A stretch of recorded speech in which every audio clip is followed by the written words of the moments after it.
The Test of the Great Bow. In Book 21, Penelope, like many unwilling princesses of myth and fairy tale, proposes an impossible task for those who wish to marry her. By doing so, she causes the bloody events that lead to the restoration of her husband. The test involves stringing Odysseus' huge bow, an impossible feat for anyone except Odysseus himself.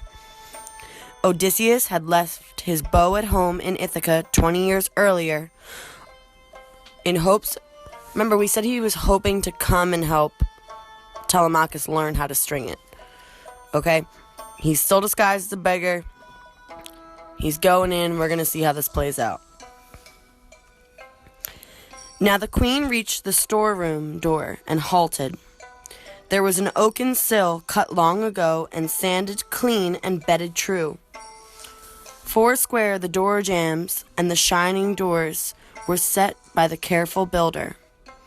Penelope untied the strap around the curving handle, pushed her hook into the stilt, aimed at the bolts inside, and shot them back. Then came a rasping sound as those bright doors the key had sprung gave way. A bellow like a bull's vaunt or boast in a meadow followed her light footfall entering over the plank floor. Herb-scented robes lay there in chests, but the lady's milk-white arms went up to lift the bow down from a peg in its own polished bow case. Now Penelope sank down, holding the weapon on her knees, and drew her husband's great bow out, and sobbed and bit her lip and let the salt tears flow. Then back she went to face the crowded hall, tremendous bow in hand. On her shoulder hung the quiver spiked with coughing death. Behind her, maids bore a basket full of axe heads, bronze and iron implements for the master's game. Thus, in her beauty, she approached the suitors, and near a pillar of the solid roof she paused, her shining veil across her cheeks. Her maids on either hand and still, then spoke to the banqueters. So Penelope's got the bow, and now she's about to proposition the suitors. She's going to give them a challenge that she hopes and knows they will not be able to achieve. Okay? She is avoiding remarrying. First, she played the trick with the knitting of the blanket. Every day she knit that blanket, and every night she would undo it. Now, she's giving them an impossible task that she thinks only her husband can do, in hopes that none of them will be able to do it, and therefore, she will not have to remarry. She's still thinking that Odysseus is alive and on his way home, not realizing that he's actually here in the castle. So we're about midway on page 699. My lords, hear me. Suitors indeed, you recommended this house to feast and drink in, day and night, my husband being long gone, long out of mind. You found no justification for yourselves, none except your lust to marry me. Stand up, then. We now declare a contest for that prize. Here is my lord Odysseus' hunting bow. Bend and string it if you can. Who sends an arrow through the iron axe helve sockets? 12 in a line?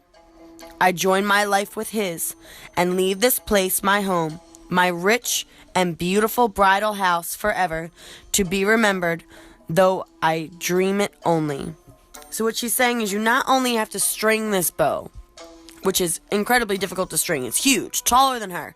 You got to bend it, string it, then you got to shoot it through 12 axe heads, or like goat heads almost, right through their eyes.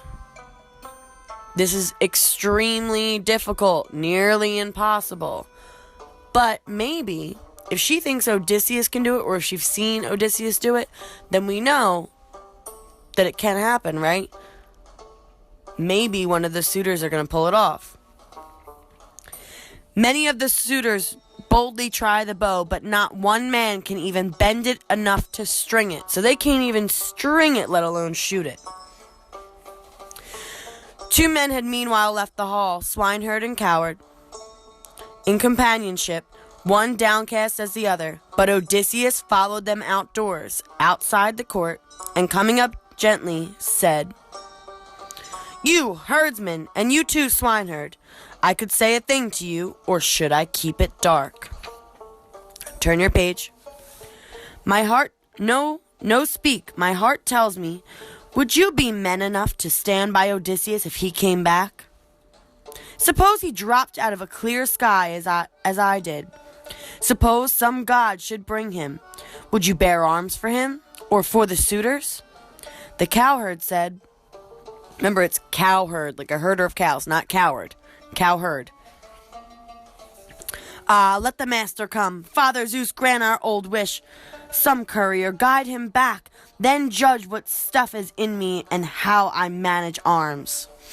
Likewise, Eumaeus fell to praying all heaven for his return, so that Odysseus, sure at least of these, told them, I am at home, for I am he. I bore adversaries, but in the 20th century I am ashore in my own land. 20th century is where we live. I bore adversaries, but in the 20th year I am ashore in my own land. I find the two of you, alone among my people, longed for my coming. Prayers I never heard except your own, that I might come again. So now what is in store for you, I'll tell you. If Zeus brings down the suitors by my hand, I promise marriages to both, and cattle, and houses built near mine. And you shall be brothers in arms of my Telemachus. Here, let me show you something else, a sign that I am he, that you can trust me. Look, this old scar from the tusk wound that I got boar hunting on Parnassus. That's the same scar that Euryclea, his old maid, an old servant, noticed on his leg when she was washing his feet in the reading we did yesterday. Remember, Athena erased Penelope's memory of that situation, so Penelope still doesn't know, but Euryclea is sworn to secrecy, and now he's telling Eumaeus and the cowherd that it is I, Odysseus, that have come back to Ithaca. Shifting his rags, he bared the long gash. Both men looked and knew and threw their arms around the old soldier, weeping, kissing his head and shoulders. He as well took each man's head and hands to kiss it, then said, to cut it short, else they might weep till dark. Break off, no more of this. Anyone at the door could see and tell them, drift back in, but separately at intervals after me. So he says, we got to cut this out. We got to cut this reunion short. I'm really glad you support me, but we got to get back to the plan. We're going to go in one at a time, real casual like. I'll go first. Y'all follow me in a little bit. Now listen to your orders. When the time comes, those gentlemen, to a man, will be dead against giving me bow or quiver. Defy them. Eumaeus, bring the bow and put it in my hands there at the door. Tell the women to lock their own door tight. Tell them if someone hears the shock of arms or groans of men in hall or court, not one must show her face, but keep still at her weaving. Polites, run to the outer gate and lock it. Throw the crossbar and lash it. Now Odysseus, still in his beggar's clothes, asked to try the bow. The suitors refuse to allow a mere beggar to try where they have failed, but Penelope insists that the stranger be given his chance. The suspense is very great. By this act, Penelope has accepted her husband as a suitor. Like she said, any suitor or man that is able to string this bow and shoot it through those axe heads can take her hand in marriage. Penelope just said that this beggar could take that chance, meaning if he does it, she has to marry an old scruffy-looking dirty beggar. Alright? This is not really likely to actually happen, but it's part of the story, so we're playing along. So he's got the bow. And Odysseus took his time, dressed as a beggar, turning the bow, tapping it every inch, for borings that termites might have made while the master of the weapon was abroad. The suitors were now watching him, and some jested among themselves. A bow lover, dealer in old bows. Maybe he has one like it at home, or it has an itch to make one for himself. See how he handles it, the sly old buzzard. And one disdainful suitor added this, may his fortune grow for an inch, for every inch he bends it.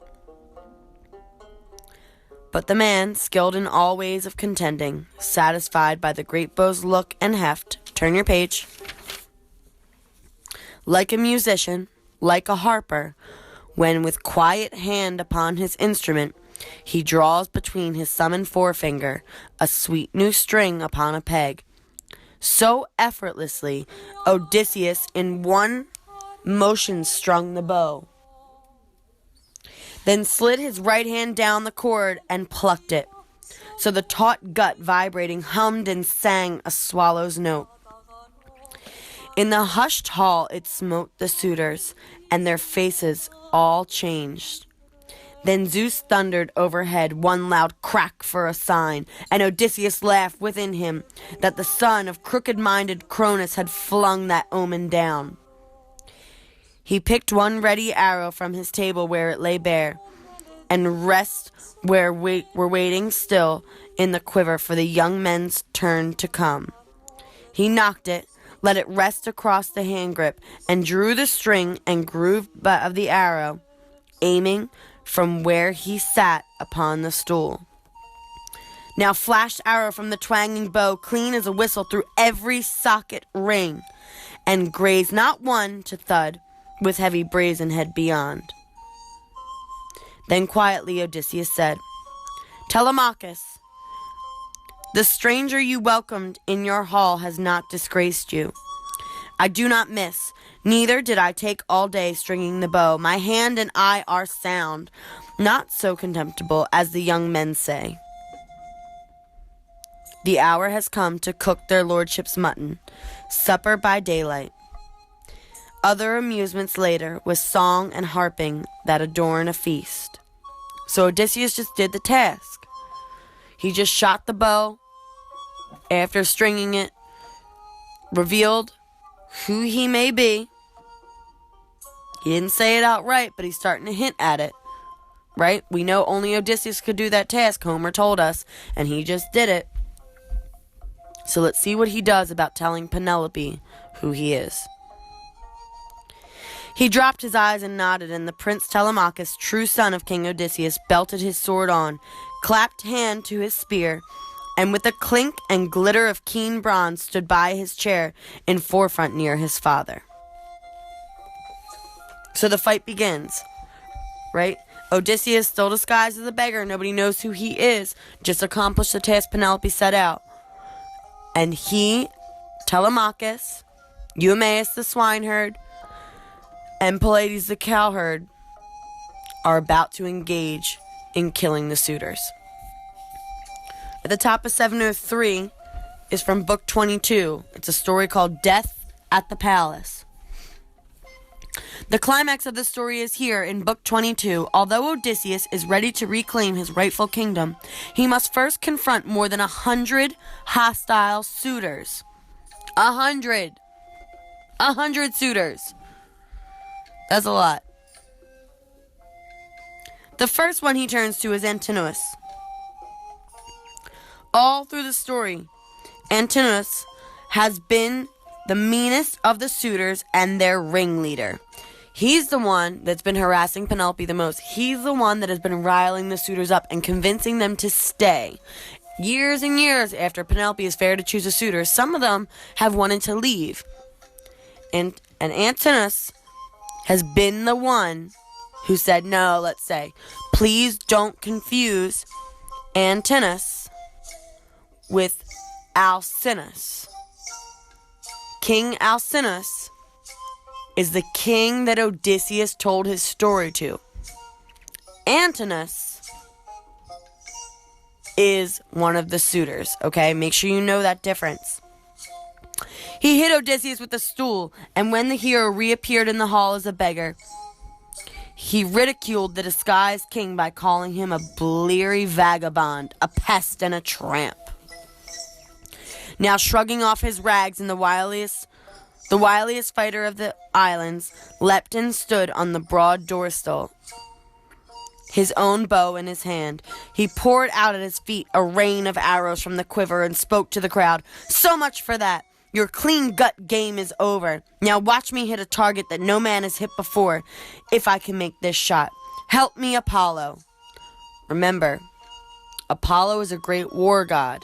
Athena is the goddess of war. Apollo is one of the war gods. He's the god specifically of archery. He drew to his fist the cruel head of an arrow for Antinous, just as the young man leaned to lift his beautiful drinking cup, embossed, two-handled, golden. The cup was in his fingers, the wine was even at his lips. And did he dream of death? How could he?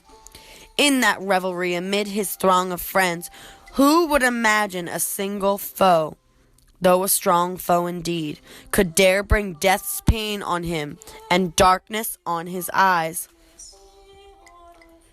Odysseus' arrow hit him under the chin and punched up to the feathers through his throat. Backward and down he went, letting the wine cup fall from his shocked hand. Like pipes his nostrils jetted crimson runnels, like streams of blood, a river of mortal red, and one last kick upset his table, knocking the bread and meat to soak in dusty blood. Now, as they craned to see their champion, where he lay, the suitors jostled up and uproared down the hall, everyone on his feet. Wildly they turned and scanned the walls and long rooms for arms, but not a shield, not a good ashen spear was there for a man to take and throw. All they could do was yell in outrage at Odysseus. "Foul! To shoot a man! That was your last shot! Your own throat will be slit for this! Our finest lad is down! You killed the best on Ithaca! Buzzards will tear your eyes out!" So Odysseus kills the ringleader Antinous, still disguised as a beggar, and the other suitors are rising up in anger. Remember, Odysseus had asked the swineherd to clear all of the war gear out of the room while Odysseus was distracting everyone by stringing the bow. So that's why when the suitors look around, there's no weapon to grab. Okay? For they imagine as they wish that it was a wild shot, an unintended killing, fools not to comprehend they were already in the grip of death. But glaring under his brows, Odysseus answered, "You yellow dogs, you thought I'd never make it home from the land of Troy. You took my house to plunder, twisted my maids to serve your beds. You dared bid for my wife while I was still alive. Contempt was all you had for the gods who rule wide heaven. Contempt for what men say you hereafter. Your last hour has come. You die in blood." As they all took this in, sickly green fear pulled at their entrails, and their eyes flickered looking for some hatch or hideaway from death. Eurymachus alone could speak. He said, "If you are Odysseus of Ithaca, come back. All that you say these men have done is true. Rash actions, many here, more in the countryside. But here he lies, the man who caused them all. Antinous was the ringleader. He whipped us on to do these things. He cared less for a marriage than for the power of Cronion, as he decided him as the king of Ithaca." Cronion is another name for Zeus, okay? Means he's like the son of Cronus. He wanted the power of all the land, just like Zeus has power over all the world. Antinous wanted power over all of Ithaca. For that he tried to trap your son and would have him killed. He is dead now and has his portion. Spare your own people.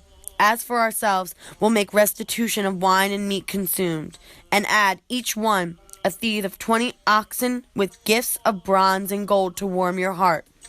Meanwhile, we cannot blame you for your anger. So this dude, Eurymachus, is trying to bargain for his life and all the suitors' lives. He's like, yo, we're so sorry. You killed Antinous. He's the reason we were all acting a fool. He told us to do it. We'll make it up to you. We'll sacrifice some animals. We'll repay you in all the wine and food that we had. And even more, we'll bring you bronze gifts and oxen, which is like cattle that Odysseus could use for his family and for his town. It's like, we'll make it up to you, we promise. Odysseus glowered under his black brows and said, not for the whole treasure of your fathers, all you enjoy, lands, flock, or any gold put up by others, would I hold my hand. There will be killing till the score is paid. You forced yourselves upon this house. Fight your way out, or run for it, if you think you'll escape death. I doubt one man of you skins by. So Odysseus basically turns around and says, man, I don't accept your apology. I'm going to kill you. You can try and run. You can try and fight back, whatever you want to do, but I bet you none of you get out alive. You don't deserve my forgiveness. What you did is unforgivable.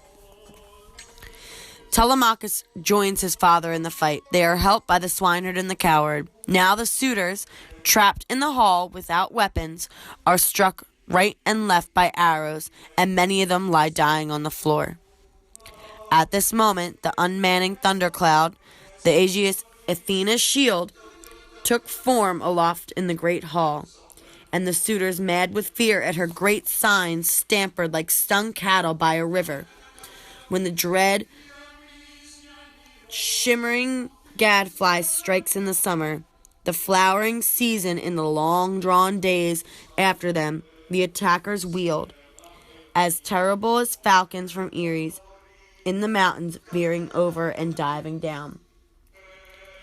So Athena and Zeus both kind of appear and show themselves in some form, and the suitors are pooping their pants. They are so terrified. They're like, oh my god, what's going on? And they're kind of like running for cover the same way mice run from hawks. You know, hawks circle above and they make their presence known, and the mice kind of just like scatter in fear.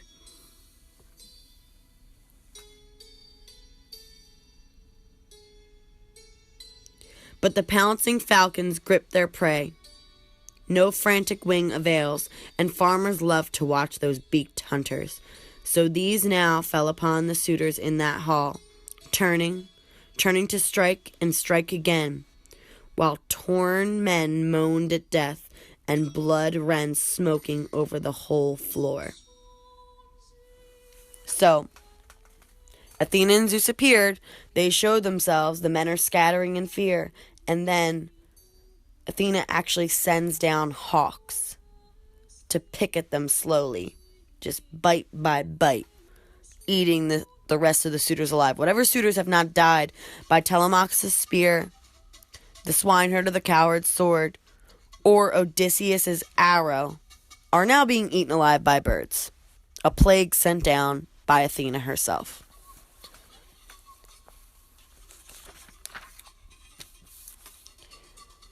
At this point, I want you to turn back to your packet and answer the next couple questions. Answer those last two from book 16 in that section, books 14 to 16. There's 2 questions left that you should be able to answer at this point. And then I want you to move on to the new section of questions that's behind your new vocab.